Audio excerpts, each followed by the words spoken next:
Gimana ya rasanya bisa kadang-kadang ngerasain hidup cita rasa Louis Armstrong misalnya. Jangan terus-terusan sepultura kan ya.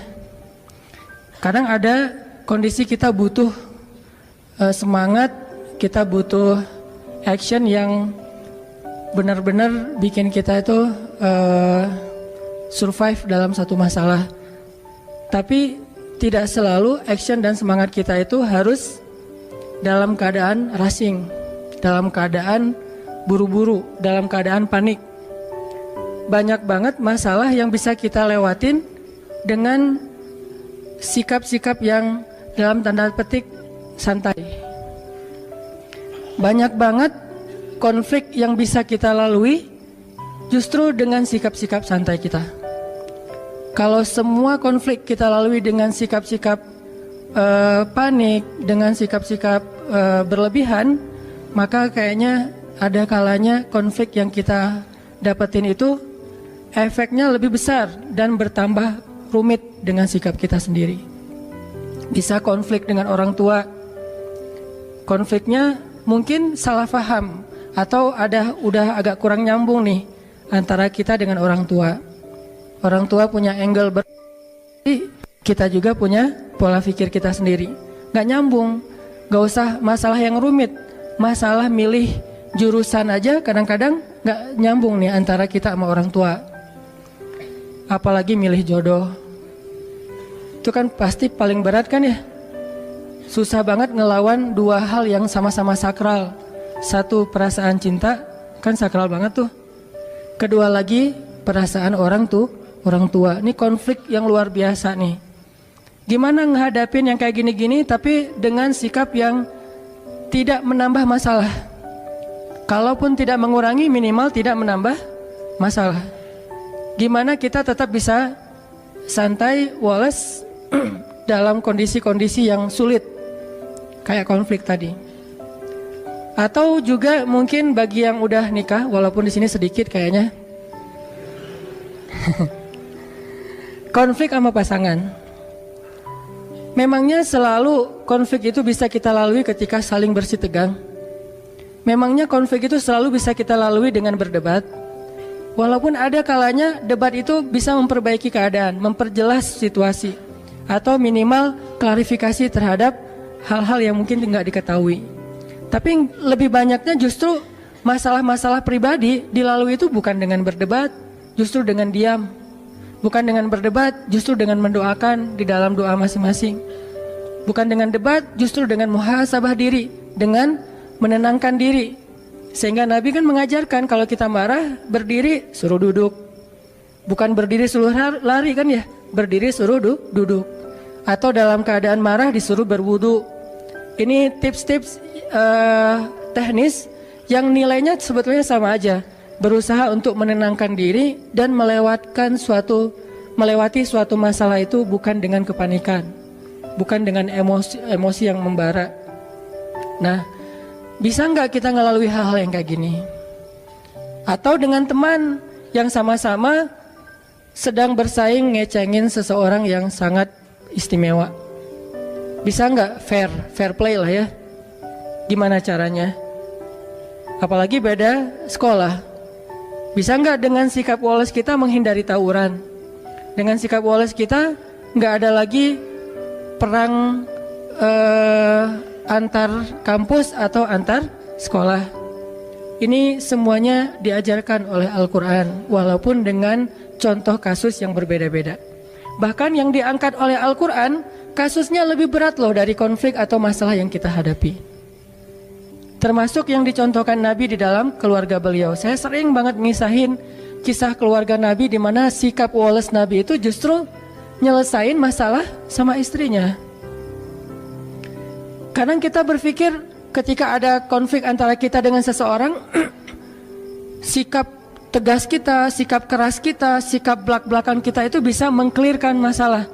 Tapi seringkali ternyata justru memperunyam masalah. Gimana harusnya? Masa saya diam aja? Kadang diam itulah penyelesaiannya. Kadang ya, nggak selalu. Tapi kita kadang malas menggunakan kartu ini nih, kartu diam, kartu muhasabah diri, dan kartu doa. Begitu ada masalah sama seseorang, kita diam, kita wudhu, terus kita sholat, habis sholat kita doain dia. Sebutin namanya. Nanti coba rasain bedanya suasana hati kita tentang dia sebelum dan sesudah doa, before dan after. Mungkin selama ini karena kenapa kita agak susah untuk recovery, susah untuk bisa nyaman lagi dengan orang yang punya konflik sama kita. Mungkin kita nggak pernah nyebutin nama dia di dalam doa kita. Hanya doa untuk diri sendiri doang nih. Ya Allah sabarkan saya, sabarkan saya. Coba ditambah, ya Allah sabarkan saya. Ya Allah sayangi saudara saya Fulan bin Fulan. Mungkin dia nggak sengaja, maafin dia. Kalau dia benar, maafin saya. Sebutin namanya. Lalu coba rasain bedanya perasaan kita tentang dia before dan after kita berdoa dengan nama itu. Kadang kartu ini bisa benar-benar menyelesaikan masalah kita secara amazing, secara ajaib yang kita nggak pernah mikir gitu bisa selesai. Dan Nabi mencontohkan buat kita gimana Wallace itu benar-benar bisa menyelesaikan masalah, terutama masalah-masalah yang hubungannya dengan pribadi. Beda lagi nanti kalau masalah negara, masalah agama kan setiap urusan itu ada sikapnya. Tapi kalau dalam masalah pribadi saya kira sikap Wallace ini paling dominan yang harus kita sering gunain. Contoh yang saya pernah cerita Wallace-nya Nabi kepada istri-istri beliau, salah satunya kepada Aisyah. Pas Aisyah cemburu. Ketika Aisyah lagi cemburu, marah-marah, terus minta diantarkan ke rumah Abu Bakar kan? Nabi cuma bilang ya udah saya antarin ya, malah mau dianterin. Aisyah juga mau bilang enggak, bingung gitu. Karena keluar rumah sendiri mungkin malam-malam agak susah, mending dianterin sama suami. Ya udah deh, dalam keadaan marah Aisyah pun berkomunikasi sama Nabi. Ya udah saya anterin ya. Ya udah nggak apa-apa, tapi marah gitu, dianterin. Naik ke atas kuda, Nabi memberikan lututnya sebagai pijakan bagi Aisyah dalam keadaan marah. Apakah Nabi tidak marah? Mungkin Nabi juga marah, mungkin Nabi juga tersinggung dengan sikap Aisyah, tapi tetap bisa ngejaga emosinya dengan sangat Wallace. Nabi jongkok, terus meletakkan lututnya di depan Aisyah, tangannya diberikan. Coba gimana cewek teh digituin? Apa nggak kelepek-kelepek ya? Lagi mana nih Aisyah? Mau naik sendiri ke atas kuda, susah. Mau pakai bangku nyari-nyari dulu. Ya udah deh, apa yang ada di depan ya udah pegangan tangan. Sentuhan itu menurut beberapa penelitian memberikan efek luar biasa secara psikis kan ya. Sehingga ada, saya pernah baca artikel nih. Entah kebaca entah sengaja nyari ya. Ternyata pelukan itu memberi efek yang luar biasa kepada pasangan atau kepada anak. Sehingga minimal kita harus memeluk pasangan kita. Maaf ya, nanti dipraktekin ya. Minimal dalam sehari kita memeluk pasangan kita 20 detik. Minimal. Dan saya mah kayaknya lebih dah itu mah. Minimal 20 detik. 20 detik ini sekali meluk ya. Bukan sekali meluk sedetik terus 20 kali, nggak ngaruh juga sih. Satu kali meluk 20 detik, itu ngefek. Nah, Nabi meletakkan kakinya, lututnya untuk jadi pijakan buat Aisyah, memberikan tangannya, sentuhan tangan, kemudian diangkat naik ke atas onta atau keledai atau kuda, jalan ke rumah Abu Bakar. Sampai di rumah Abu Bakar, Nabi dengan santainya nanya kepada Aisyah, Aisyah boleh nggak saya ngomong lebih dulu? Akhirnya Aisyah bilang boleh, tapi jangan ngomong kecuali yang benar ya. Lagi marah Aisyah teh. Nabi Wallace, yang nggak Wallace justru Abu Bakar. Abu Bakar marah, mukulin Aisyah di bagian pundaknya, pukulan yang tidak melukai. Dipukul sama Abu Bakar. Ya Aisyah, kenapa kamu bicara kayak gitu kepada suami kamu dan dia adalah Rasulullah? Allah aja percaya sama dia, masa kamu enggak?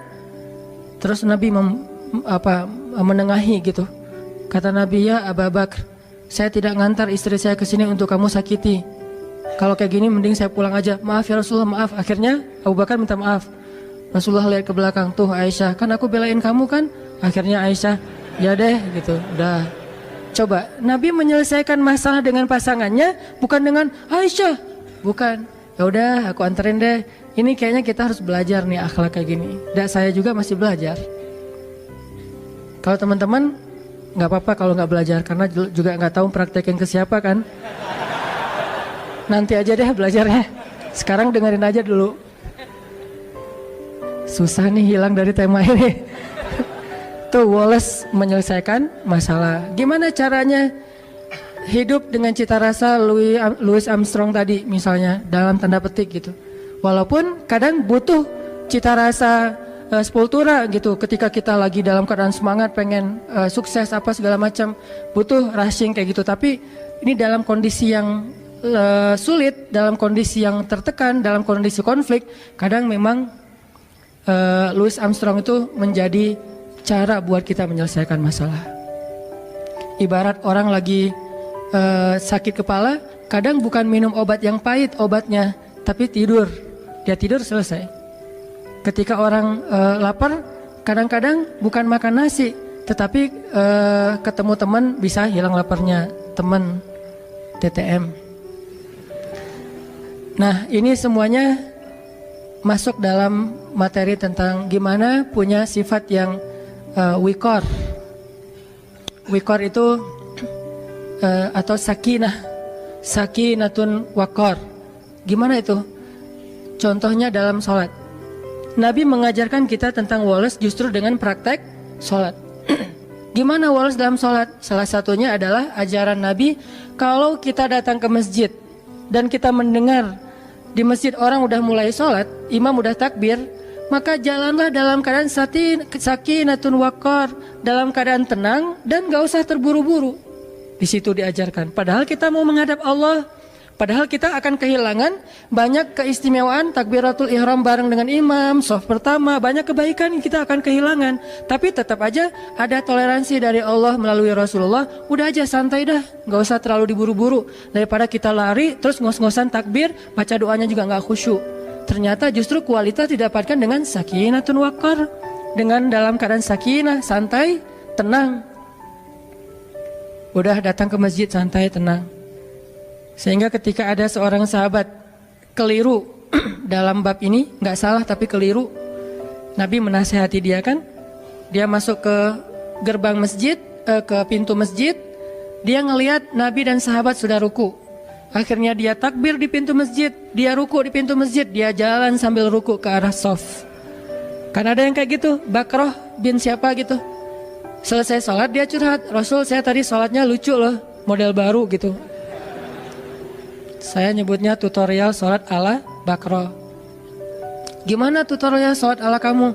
Saya sholatnya tadi rukunya di pintu masjid, terus sambil ruku sambil jalan, karena takut ketinggalan rakaat pertama.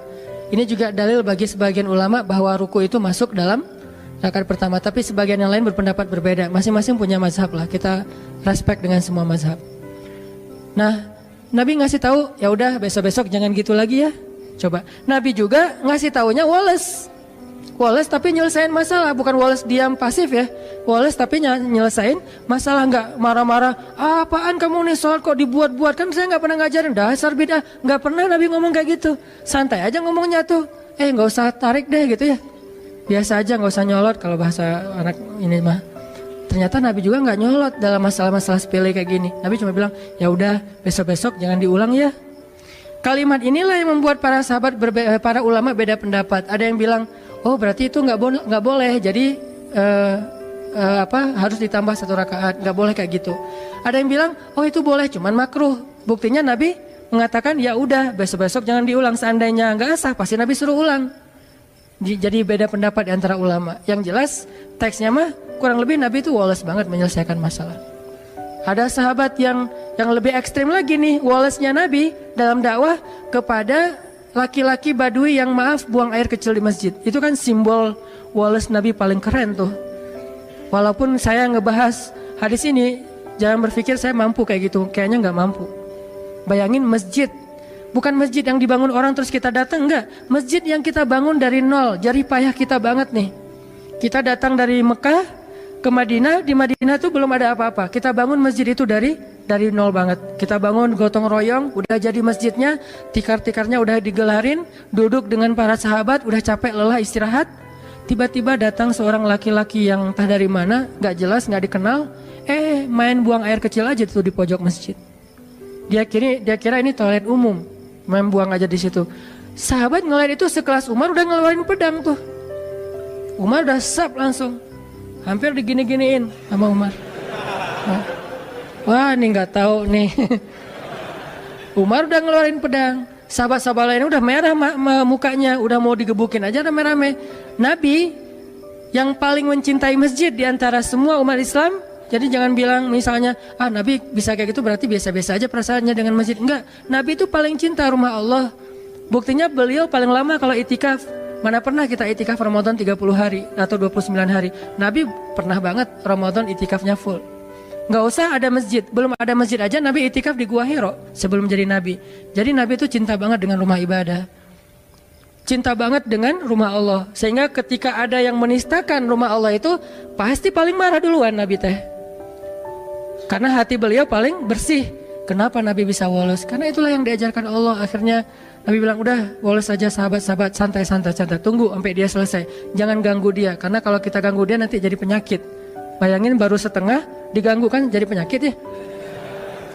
Tunggu, biarin dia sampai selesai. Kalau belum mungkin dihalau. Tapi karena udah terlanjur ya udah beresin aja dulu. Udah beres. Baru Nabi minta tolong, ada beberapa orang sahabat ngambil air, disiram, dibersihin, beres. Orangnya dipanggil sama Nabi. Siapa namanya? Senyum malah tuh coba. Jadi kalau kita belajar Islam rajinnya justru cemberut, kita ini nggak ikut sunnah Nabi. Kalau makin kita belajar Islam makin rajin senyum, berarti kita ikut sunnah Nabi. Karena sunnah Nabi yang paling luar biasa itu senyum.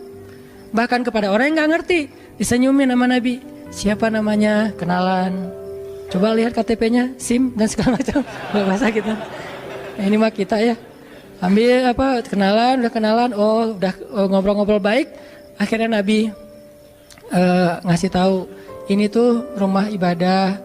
Kami mensucikan tempat ini karena kami di sini menyembah Allah Subhanahu wa taala.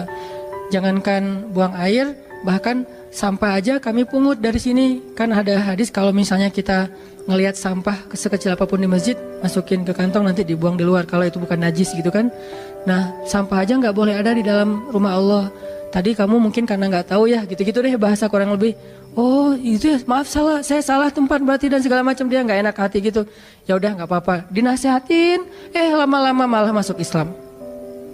Udah, mungkin dia sengaja ngetes kali itu. Cuman agak ekstrem sih ngetesnya mulanya gitu. Pengen hijrah, maaf, buang air kecil di masjid dulu. Kalau masjidnya woles, dia hijrah. Kalau masjidnya nggak woles, dia nggak jadi hijrah tuh. Akhirnya dia masuk Islam. Udah gitu dia doa, ya Allah rahmatilah saya dan rahmatilah Muhammad, yang lain jangan. Doanya gitu-gitu amat. Saya dan Muhammad doang, yang lain jangan. Sebel dia sama yang lain. Yang lain makin, apaan sih doa juga. Kata Nabi, jangan gitu. Kalau doa mintalah kebaikan buat semuanya, karena kamu akan mendapatkan kebaikan sebanyak yang kamu doakan. Oh gitu, ya Allah rahmatilah saya, rahmatilah Muhammad, dan rahmati juga orang-orang di sekeliling saya. Baru yang lain geleng-geleng. Benar ya, Nabi luar biasa. Bisa mengubah kutub hanya dengan sikap wolesnya. Bukankah ada sahabat yang masuk Islam itu justru gara-gara Nabi juga menunjukkan sikap woles ketika dia marah-marah? Dia tuh pengen bunuh Nabi nih, nanti cari ya namanya siapa. Dia pengen bunuh Nabi, ketangkap sama para sahabat, diikat di masjid, di tiang masjid. Setiap kali Nabi datang ke masjid, Nabi selalu menyapa dia. Gimana kabarnya? Tahu, kata dia. Oh ya udah, masuk. Besok datang lagi, Nabi ini kayak udah tahu orang diikat, tanya kabar gitu ya. Gimana kabarnya hari ini, udah makan belum? Tahu orang lagi diikat gini, nanya kabar, marah. Nabi bawa makanan, nih ada korma, tapi nggak diracun, korma aja. Korma air, Nabi ngasih dia air, tapi diikat tetap diikat. Kenapa kok bisa gitu? Karena hak agama, tetap hak agama nggak boleh kita curangin. Kalau kita mencurangi hukum Allah, berarti kita zalimnya ke Allah. Karena kita terlalu ngeringanin, terlalu nggak tegaan, akhirnya kita mencurangi hukum Allah. Tapi jangan sampai kita menjalankan hukum Allah sambil mencurangi hamba Allah. Nih, inilah indahnya Islam, pertengahan banget nih. Tegas, tapi nggak zalim. Ada orang yang tegas, keras, zalim. Ada yang terlalu lemah, akhirnya jadi kezaliman merajalela. Nah, Nabi tetap mengikat dia di tiang masjid, tapi dikasih makan. Dan makan itu, makanan yang Nabi makan, bukan sisa. Dikasih minum, disapa, diperhatikan. Kalau lagi malam pakein selimut biar nggak kedinginan, tapi tetap diikat di masjid. Dia bisa tidur sambil duduk di tiang masjid. Lama-lama setelah Nabi berkali-kali menunjukkan sikap Wallace yang luar biasa, akhirnya dia membalas sapaan Nabi. Nabi japri dia udah bukan dirit lagi sekarang, dibalas. Mulai typing dia teh. Tadi dirit juga enggak, di blok malah. Tapi Nabi ngirim aja terus. Nah kita kadang-kadang ngedakwahin teman kita dengan perasaan bukan kita udah lebih baik dari dia ya. Gak boleh sama sekali kita berpikir kayak gitu. Karena kita sadar kadang kalau dia nanti udah dapat hidayah Allah, bisa jadi dia akan nyalip kita di tengah jalan, lebih soleh dari kita. Lagi pula kan kita nggak tahu akhir hidup kita itu akan baik atau buruk. Nauzubillah, mudah-mudahan kita tetap dapat husnul khotimah. Bisa aja dia yang kita lihat kayak sekarang biasa-biasa aja, ntar akhir hayatnya malah dapat hidayah dan masuk surga. Banyak banget kisah-kisah kayak gitu. Kita ngedakwahin teman kita karena kita sayang sama dia. Kayak dulu kita ngajak dia malam keluar, malam nongkrong karena kita dekat sama dia soulmate kita banget, teman kita, sobat kita banget. Sekarang kita juga ngajak dia untuk belajar Islam bareng, ngajak sholat bareng, karena dia teman kita. Sebagaimana dulu kita ngajak dia kepada hal yang kita senangi, sekarang juga kita mengajak dia kepada hal yang kita senangi dan insya Allah baik. Bukan karena merasa lebih baik. Kalau disikapin kayak tadi tuh, nah di situ belajar nih. Saya juga masih belajar banget gimana bisa Wallace. Nggak gampang emang, karena ini urusannya emosi kan, perasaan. Kalau urusannya logika doang sih bisa, tapi kalau udah perasaan kadang-kadang subjektif, egois sih kadang-kadang kita mah. Nabi bisa menekan perasaan itu, sehingga Nabi menunjukkan sikap paling baik. Akhirnya orangnya membalas ketika Nabi bilang, gimana kabarnya hari ini? Baik Muhammad, udah lembut ucapannya, udah pakai emoticon senyum. Oh udah beda nih, tadi kan nggak ada gitu-gituan. Setelah dia udah mulai baik ucapannya, Nabi bilang ke sahabat, lepaskan ikatan dia, dilepasin. Udah dilepaskan, Nabi ngobrol sama dia, akhirnya dia bilang dia ingin kembali kepada kaumnya. Ingin mengambil tebusan. Dan hebatnya Nabi, percaya lagi sama dia tuh. Nabi memberikan kepercayaan itu sebagai bentuk menunjukkan sikap Nabi yang luar biasa. Orang yang pengen bunuh Nabi malah ketika berjanji akan mengambil tebusan terhadap dirinya, karena kan suasana perang berarti harus menebus ya. Nabi percaya, udah pulang aja. Kalau kamu menebus, datanglah kembali. Cuman sebelum dia pulang, Nabi nyuruh dia mandi. Nah ini ada pelajaran juga. Ternyata mandi itu bukan soal ketika kita mau malam mingguan doang. Mau ke masjid juga kita sebaiknya mandi walaupun bukan hari Jumat. Dan ini bukan hal wajib sih.